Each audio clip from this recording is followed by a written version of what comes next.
Parlamenti shqiptar ka miratuar ngritjen e dy komisioneve të posaçme për të shqyrtuar reformat e rëndësishme ligjore, reformën zgjedhore dhe reformën territoriale. Komisioni në reformën zgjedhore u miratua me 113 vota pro, ndërsa ai për reformën territoriale mori vetëm 115 vota pro. Në të dy rastet, 3 deputet votuan kundër, 2 të Partisë Mundësia, Agron Sheaj dhe Erald Kapri dhe 1 nga Lëvizja Bashk Redi Muça. Mbyllet votimi.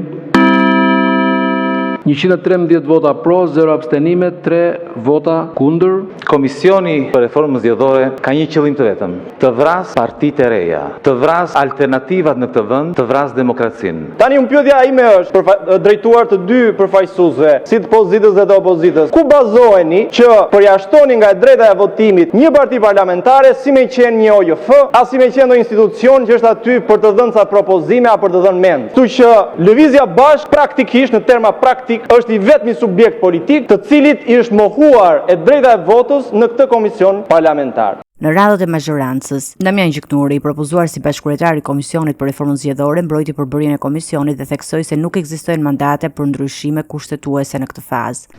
Ne i kemi dhënë të drejtën të gjitha partive, edhe ato të cilat kanë nga një mandat, meqense ka qenë pjesë e debatit, që të marrin pjesë në Komisionin e Reformës Zgjedhore, të kenë të drejtën e bërjes së propozime, të kenë të drejtën e diskutimit, gjithçka tjetër, vetëm thjesht nuk janë antar formal të Komisionit të Reformës Zgjedhore. Por asgjë tjetër nuk i pengon këto parti për të qenë me drejta plota njësoj si partitë e tjera. Gjithatë, miratimi i komisioneve nuk e mbylli tensionin mes mazhorancës dhe opozitës. Partia Demokratike akuzoi kreun e kuventit se po u mohon deputetëve të drejtën për të pyetur institucionet e pavarura të drejtësisë gjatë raportimeve, ndërsa kreu i kuventit argumentoi se pyetjet duhen depozituar me shkrim.